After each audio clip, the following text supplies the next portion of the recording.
শোনো বৌমা, আমার ছেলে কিন্তু তেল ঝাল মশলা বেশি খেতে পারে না। সেই বুঝে আজ থেকে রান্নার দায়িত্ব সব তোমার। সকাল ৮টায় আমার ছেলে বেরোয়।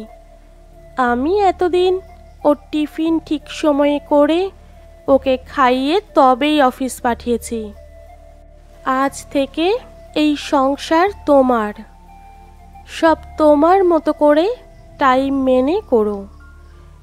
ছেলেকে না খেয়ে যেন অফিস না যেতে হয়। আর শুনে রাখো, আমার ছেলে ওই বড়ই হয়েছে, ওর ছেলে মানুষই যায়নি। জলটাও মাকে এগিয়ে দিতে হবে, তবেই সে খাবে।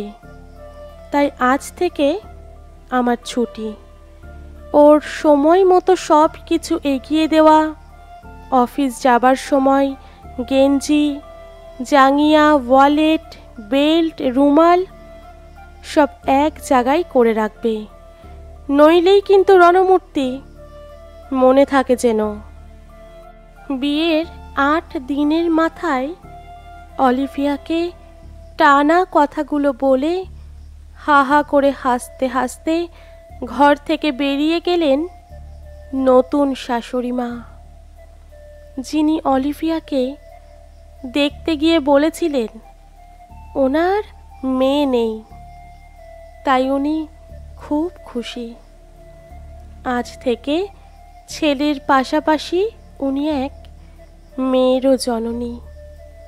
আজ থেকে উনি অলিভিয়ার দ্বিতীয় মা।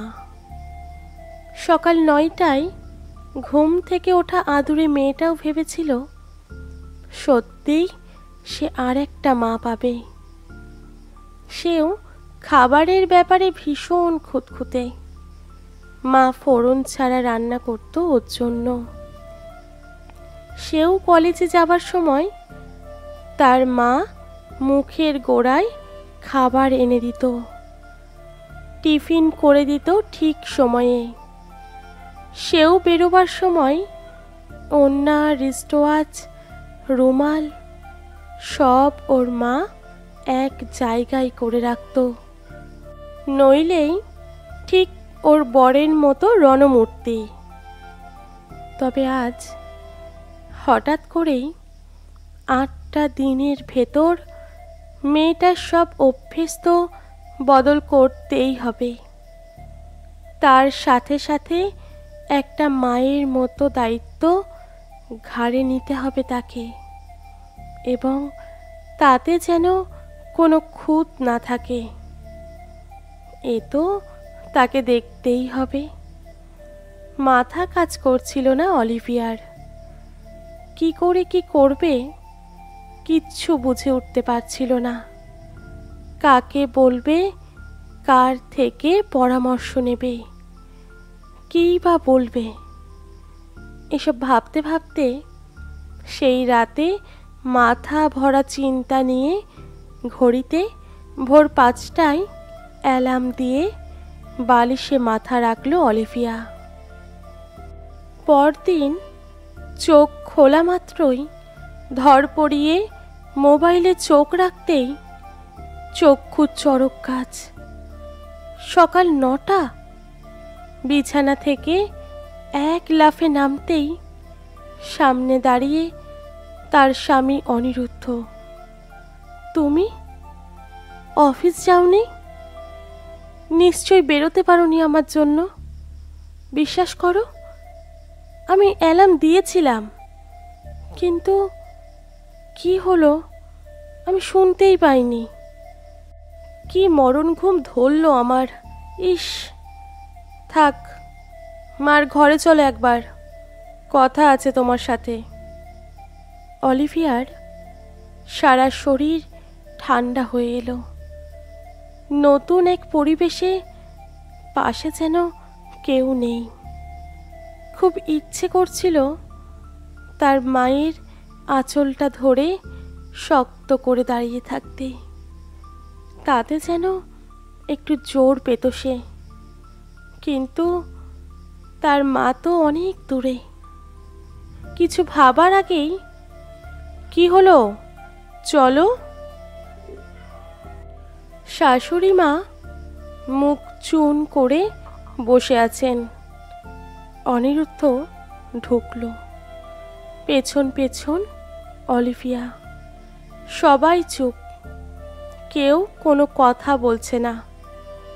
অলিভিয়া বলে উঠল, মা, আমি অ্যালার্ম দিয়েছিলাম, কিন্তু।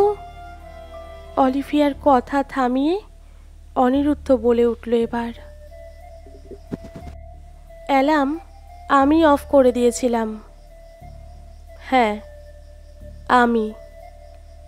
গতকাল তোমাদের কথোপকথন আমার খানিকটা কানে গেছিল। মা, অলিভিয়া আমার থেকে 4 বছরের ছোট।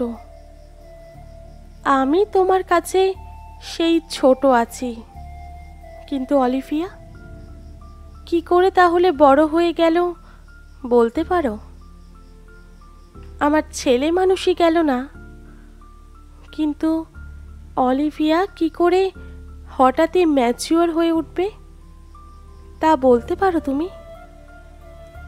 ওকে আমার জন্য কিচ্ছু করতে হবে না। এসব করানোর জন্য ওকে আমি বিয়ে করিনি। তার চেয়ে বরং আমরা দুজনেই একটু বড় হয়ে উঠি, নিজের জিনিসগুলো সামলে নিজেরাই নিজেদের গুছোতে শিখি। তুমি একটা কথা ঠিক বলেছ, আজ থেকে তোমার ছুটি। এতদিন তুমিই সব করেছ, তার কোনো মূল্য নেই, শোধও করতে পারবো না।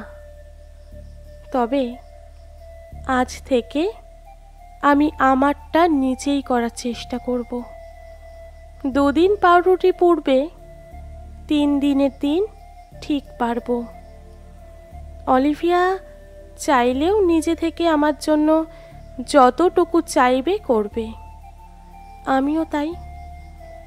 ইচ্ছে হতেই পারে কোনোদিন ওকে জুস বানিয়ে খাওয়াবার, সেটা আমার ইচ্ছাতে।